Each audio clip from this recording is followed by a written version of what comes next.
The treacherous waters of the financial markets are littered with the wrecks of countless ambitions, a testament to the brutal reality that most who venture into trading ultimately lose their capital. This stark statistic persists, despite an unprecedented abundance of information, sophisticated tools, and accessible education.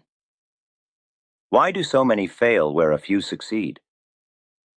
The answer, as legendary speculator Jesse Livermore discovered over a century ago, lies not primarily in market analysis or complex strategies, but within the human mind itself. Livermore, a man who amassed and lost fortunes multiple times, understood that the market's greatest challenges are often internal, psychological battles.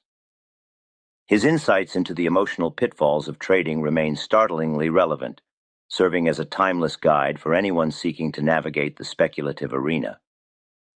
Today, we will unveil three fundamental psychological traps that Livermore identified as the primary adversaries of successful trading, exploring their destructive power and, critically, how to avoid them. The first and perhaps most insidious of these traps is hope, the tendency to cling to losing positions, desperately wishing for a market reversal. This isn't merely optimism, it's a destructive form of denial that blinds traders to objective reality. When the market moves against a position, the logical, disciplined action is often to cut losses swiftly. Yet, hope whispers tales of imminent rebounds, of a turnaround just around the corner, persuading the trader to hold on. This psychological phenomenon is rooted deeply in our aversion to admitting error and accepting loss. No one wants to be wrong, and the act of closing a losing trade feels like a public declaration of failure, a concession to the market's superior judgment. This emotional resistance leads to a distortion of rational thinking, where clear signals to exit are ignored, and every minor uptick is interpreted as the beginning of the longed-for recovery. The destructive power of hope is profound. Small, manageable losses, which are an inevitable part of trading, are allowed to fester and grow into catastrophic losses. A trader becomes trapped in what can be described as a prison of hope, a self-imposed confinement where their desire to be proven right outweighs all objective evidence. This isn't just about money, it's about ego. The capital that could have been preserved to fight another day is instead sacrificed on the altar of a misguided belief, a stubborn refusal to acknowledge a mistake. This persistent holding of losing trades fueled by hope is a primary reason why countless trading accounts are systematically drained. It's a slow, agonizing bleed, where the trader constantly rationalizes their inaction, convincing themselves that the market will eventually validate their initial decision. This cycle of denial and growing loss creates immense stress, further impairing decision-making and leading to impulsive, desperate actions that only accelerate the account's demise. The emotional energy expended on hoping for a recovery could instead be channeled into finding new, profitable opportunities. The market, as Livermore famously noted, cares nothing for your hopes or fears. It simply is. It operates on its own logic, driven by supply and demand, not by the individual trader's aspirations. Therefore, aligning one's actions with market reality, rather than personal desire, is paramount. The internal conflict between what one wishes to happen and what is actually happening is where the battle is truly lost. The market does not owe anyone a profit, nor does it care about anyone's conviction. It is an indifferent force, and those who project their hopes onto it are destined for disappointment. The longer a losing trade is held, the more psychological baggage it accumulates, making it even harder to finally close. This accumulation of negative experiences can lead to a general sense of defeat and inadequacy, eroding confidence and making it difficult to approach future trades with a clear, objective mind. The hope for a recovery often stems from a lack of a clear trading plan, or worse, a failure to adhere to one. Without predefined exit points for both profit and loss, the trader is left adrift in a sea of uncertainty, relying on wishful thinking rather than structured decision-making. This absence of a robust framework makes one particularly vulnerable to the siren song of hope, promising salvation where none is truly warranted by the market's current trajectory. It's a fundamental flaw in approach, prioritizing emotional comfort over financial prudence. To avoid this treacherous trap, Livermore advocated for a few core principles. First and foremost, the ruthless cutting of losses. This means establishing and rigorously adhering to stop-loss orders. A stop-loss is not merely a technical tool, it is a psychological barrier, a predetermined point at which you admit your initial assessment was incorrect and exit the trade. It is an act of acknowledging that a loss is an inherent, unavoidable part of the trading game, not a personal defeat. By predefining your maximum acceptable loss, you remove the emotional decision-making from the equation when the pressure is highest. It's a pre-commitment strategy that safeguards your capital and your mental well-being. The moment the market hits your stop-loss, the decision is already made. There's no room for hope to creep in. This disciplined approach ensures that small losses remain small, preserving capital for future, more promising opportunities. Secondly, focus on facts, not feelings. The market never lies, but our interpretations of it, colored by our emotions, often do. Successful traders learn to detach from the emotional roller coaster and objectively analyze price action, volume, and other technical or fundamental indicators. When the market is clearly moving against you, that is the fact. Your hope that it should reverse is merely a feeling, a subjective desire that holds no sway over actual price movements. Livermore understood that the market is always right, and the trader is wrong when their position is losing money. Embracing this humility is crucial. Thirdly, maintain a detailed trading journal. This isn't just about recording entry and exit points. It's about documenting your rationale for each trade, your emotional state before, during, and after, and the specific market conditions. By reviewing this journal, you can objectively identify patterns in your behavior, recognize when hope has led you astray, and reinforce the discipline required to cut losses. It provides a mirror, reflecting your true trading psychology, allowing you to learn from mistakes without the distorting lens of memory or ego. This systematic self-analysis is a powerful tool for developing emotional resilience and fostering a more objective, data-driven approach to trading. It transforms abstract lessons into concrete personal insights, reinforcing the importance of strict risk management. Livermore's own journey was a testament to overcoming these internal battles. His insights, originally penned decades ago, remain startlingly relevant because the fundamental human emotions driving market behavior are timeless. If you found these initial lessons compelling, imagine diving deeper into the very mind that articulated them, transforming historical wisdom into practical, actionable strategies for today's markets. We're talking about a new edition of Reminiscences of a Stock Operator, a book that is more than just a historical account. It's a masterclass in market psychology. This updated version offers a profound analysis of Jesse Livermore's strategies, and crucially, the psychological battles he faced. What makes it unique are the added commentaries and analyses for each chapter, meticulously crafted to bridge the gap between Livermore's early 20th century market and our current financial landscape. These insights transform his raw experiences into practical lessons, showing you precisely how to apply his timeless principles to your own trading. It's not just reading history. It's learning from a legend with a modern guide by your side. You'll gain a deeper understanding of the very psychological traps we're discussing, seeing them through Livermore's eyes and learning how he navigated them. This resource is invaluable for anyone serious about mastering the mental game of trading. Check out the link in the description to secure your copy and begin your journey into the mind of a trading titan, armed with contemporary insights. Now, let us turn our attention to the second psychological trap, one that often catches traders off guard precisely when they are doing well. Fear, specifically the fear of losing accumulated profits when the market moves in your favor. This manifests as the premature closing of winning positions. Imagine a trade that is moving beautifully in your direction, generating a healthy profit. Instead of letting it run, a creeping anxiety takes hold. What if the market reverses? What if I lose what I've gained? This fear of giving back profits, often driven by the psychological bias of loss aversion, where the pain of a loss is felt more acutely than the pleasure of an equivalent gain, compels traders to take small, quick profits.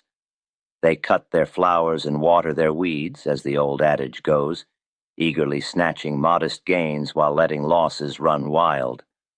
The destructive power of this fear is clear. It severely limits potential profits, preventing capital from growing to its maximum potential. Instead of allowing winning trades to cover multiple losing trades, the trader ends up with a multitude of small wins that are easily wiped out by a few significant losses. This creates a devastating cycle of small wins and big losses, which is a guaranteed recipe for account destruction over time. The trader is constantly chasing small gains, only to see their account equity erode steadily due to disproportionately larger losses.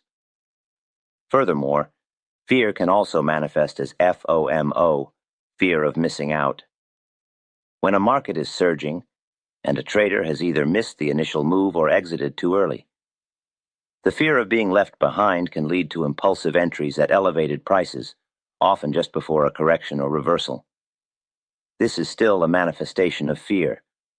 Fear of not participating, fear of missing out on perceived easy money, and it is equally destructive, leading to poorly timed entries and subsequent losses. The psychological comfort of taking a small profit often outweighs the potential for a much larger but uncertain gain. This immediate gratification comes at a significant long-term cost. Traders find themselves constantly battling this internal conflict. The desire for substantial returns versus the primal urge to protect what has already been achieved. This often results in a short-sighted approach to trading, where immediate emotional relief is prioritized over strategic long-term growth. The market, however, rewards patience and the ability to ride trends. By prematurely exiting, traders are essentially betting against their own profitable positions, demonstrating a lack of conviction in their analysis once the trade starts working. This self-sabotage prevents them from fully capitalizing on their successful market insights.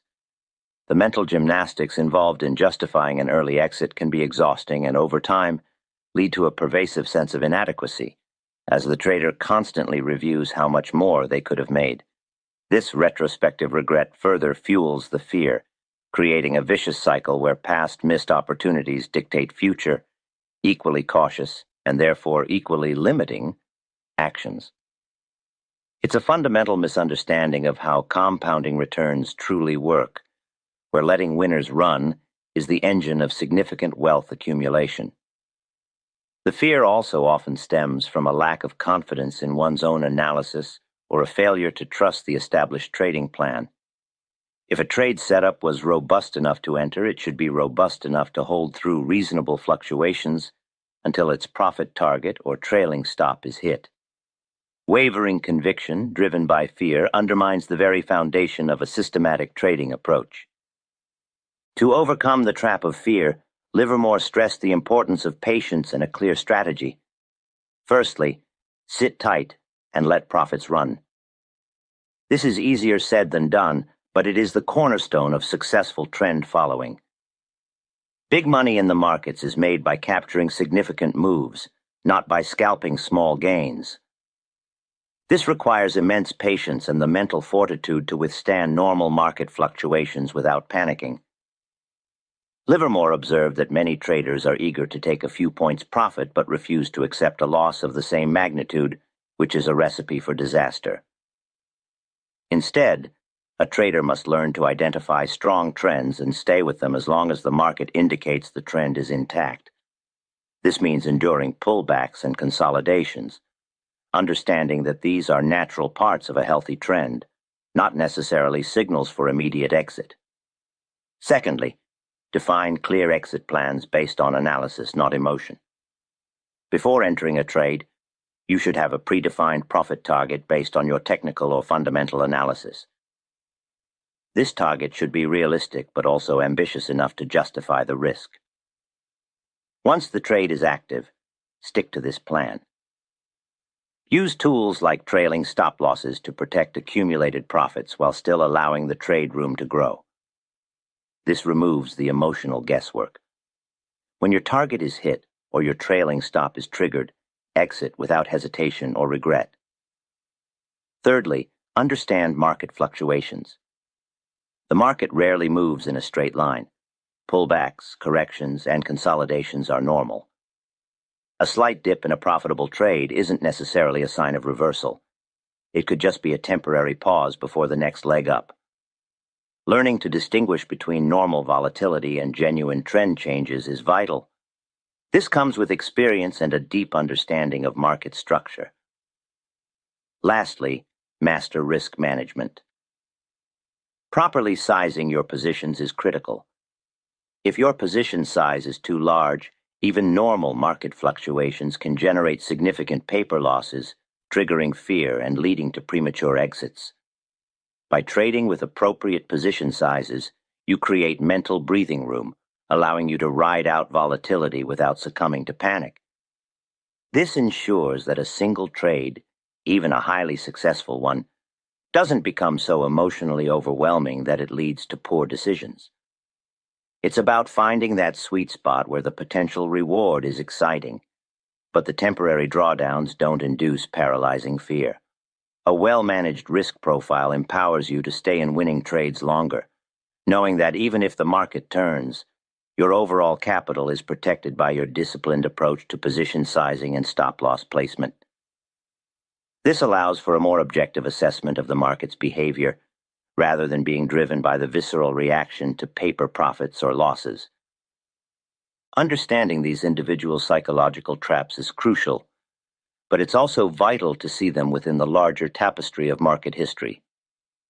How have these same human failings played out on a grand scale, shaping eras and fortunes, leading to booms and busts that define our financial past?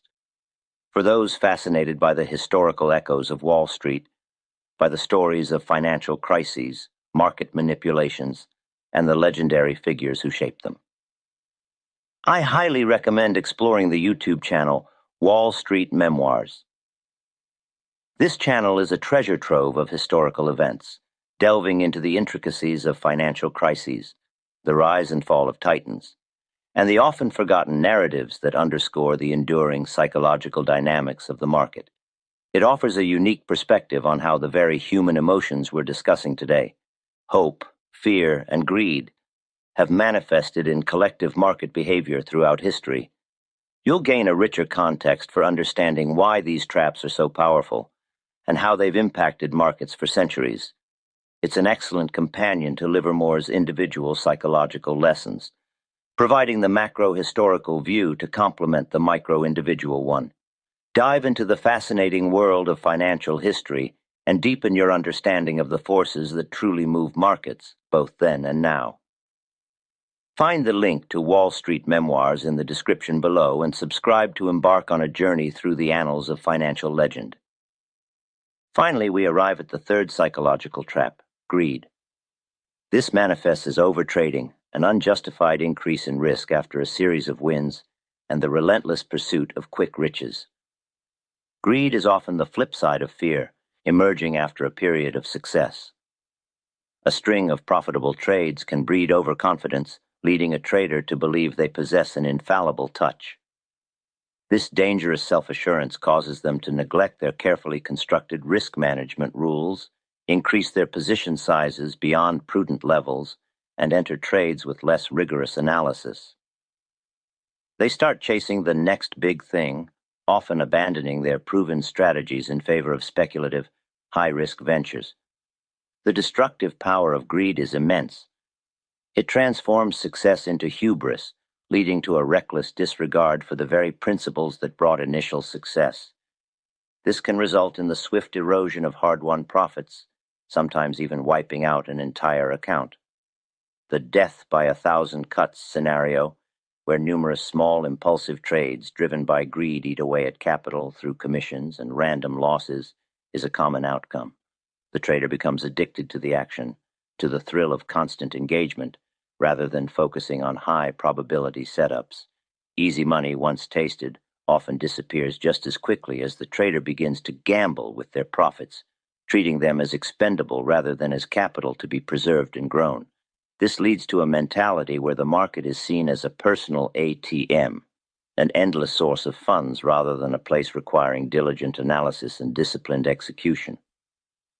This sense of entitlement, that the market owes them continued success, is a dangerous psychological pitfall.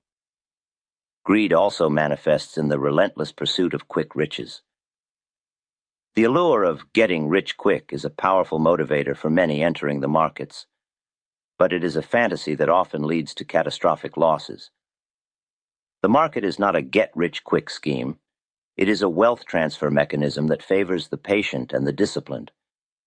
Greed pushes traders to take on excessive leverage, to chase volatile assets without proper understanding, and to ignore fundamental principles of valuation and risk. This impulsive high-stakes approach inevitably leads to blow-ups, as the market inevitably corrects or moves against their over-leveraged positions. The psychological impact of losing significant capital due to greed is profound, often leading to deep regret, self-blame, and a reluctance to re-enter the market with a healthy mindset. It can destroy confidence and make it difficult to ever trust one's own judgment again. The euphoria of winning when unchecked quickly morphs into a dangerous addiction to the thrill, overriding any rational thought. The market, in its infinite wisdom, has a way of humbling those who become too arrogant. Greed often leads to a failure to recognize the cyclic nature of market conditions. A strategy that worked brilliantly in a trending market might fail spectacularly in a choppy, consolidating environment. But a greedy trader, blinded by recent success, will continue to apply it indiscriminately, convinced of its universal efficacy. This lack of adaptability, driven by the desire for continuous, effortless profit, is a common downfall. To effectively navigate the trap of greed, Livermore championed patience, disciplined capital management, and a deep understanding of when not to trade. Firstly, patience and waiting for the best opportunities. Livermore famously said, "It was never my thinking that made the big money for me. It was always my sitting." This profound statement underscores the fact that significant profits are not generated by constant activity or overtrading, but by patiently waiting for high-probability setups, for clear trends to emerge, and then having the conviction to capitalize on them. The market is full of noise and distractions. A disciplined trader learns to filter these out and focus only on the clearest signals. This requires self-control and the ability to resist the urge to constantly be in a trade. It's about quality over quantity. Secondly, strict adherence to position sizing rules. Never increase your risk or position size simply because you've had a few successful trades. Your position size should always be determined by your overall capital and your predefined risk per trade, regardless of your recent performance. This strict adherence to capital management rules acts as a powerful safeguard against the intoxicating effects of greed. It ensures that even if a trade goes wrong after a winning streak, the loss is manageable and does not threaten your entire trading capital. It's about treating every trade as an independent event, not letting past successes inflate your ego or lead to reckless behavior. Thirdly, knowing when not to trade. This is perhaps one of the most overlooked yet critical skills for a successful trader. There are times when the market lacks a clear direction, when volatility is high without a discernible trend, or when you are simply not in the right mental state, for example, after a big win or a big loss. During these periods, the best action is often no action at all. Stepping away from the screens, taking a break, and allowing time for clarity to return can prevent impulsive, greed-driven decisions. Livermore understood the importance of mental rest and rejuvenation. Trading out of boredom or a desire for action is a sure path to losing money. A disciplined trader recognizes that preserving capital by not trading is just as important as making profits. It's about being a sniper, not a machine gunner. Finally, view profits as seeds for future growth. Instead of seeing profits as immediate spending money or justification for increased risk, Consider them as capital to be carefully managed and strategically reinvested. This disciplined approach to profit management fosters a long-term perspective, encouraging compounding and sustainable growth, rather than impulsive consumption or reckless gambling. It shifts the mindset from immediate gratification to strategic wealth building, reinforcing the importance of patience and discipline in the journey toward financial success. It's about building a solid foundation, brick by brick, rather than trying to construct a skyscraper overnight with flimsy materials. This mindset helps to counteract the inherent human tendency towards instant gratification and the desire for rapid enrichment, which are often the root causes of greed in trading. By reframing profits as tools for future growth, the trader cultivates a more responsible and sustainable relationship with their capital and the market. In summary, the journey to becoming a consistently profitable trader is less about discovering a secret indicator or an infallible strategy, and far more about mastering the internal landscape of one's own mind. Jesse Livermore's legendary career, marked by both spectacular successes and devastating failures, offers an enduring testament to this truth. Hope, fear, and greed are not external market forces. They are insidious psychological traps, constant internal enemies that lie in wait for every trader.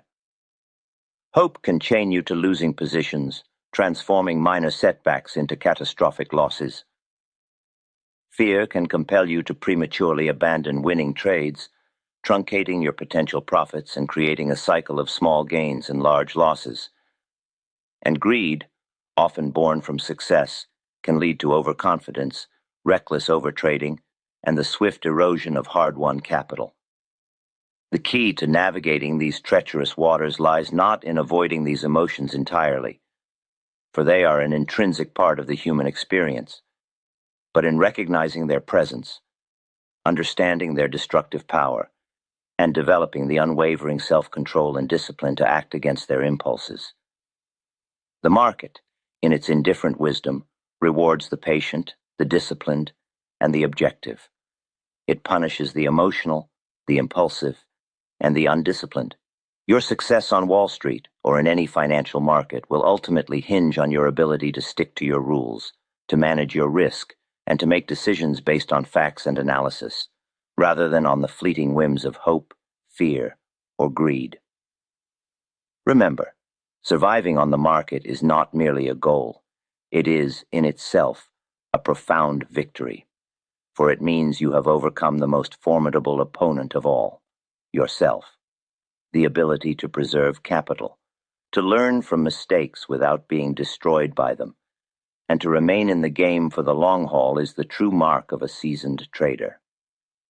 It is a continuous process of self-improvement, emotional regulation, and unwavering commitment to a disciplined approach. As we conclude our journey through Livermore's timeless wisdom, remember that the market's story is an ongoing saga, rich with lessons from every era. For a panoramic view of this dynamic history, stretching back even before Livermore's prime, offering unparalleled insights into the forces and personalities that shaped Wall Street, you'll want to explore 50 Years in Wall Street. These are the illustrated memoirs of Henry Clews, presented in 2 comprehensive volumes. This remarkable work covers an astonishing 50 years of Wall Street history, from the tumultuous panic of 1857 right through the opulent Gilded Age. It's an immersive journey filled with captivating stories of prominent financiers, the intricate details of market manipulations, and the broader economic shifts that defined the era. Clews provides a vivid first-hand account, offering a window into the financial world that laid the groundwork for figures like Livermore. It's a foundational text for anyone seeking to understand the deep historical roots of market psychology and the enduring nature of human behavior in finance. Discover the origins of many market phenomena we still observe today, and gain a profound appreciation for the cyclical nature of financial history. The link to these invaluable memoirs is in the description below.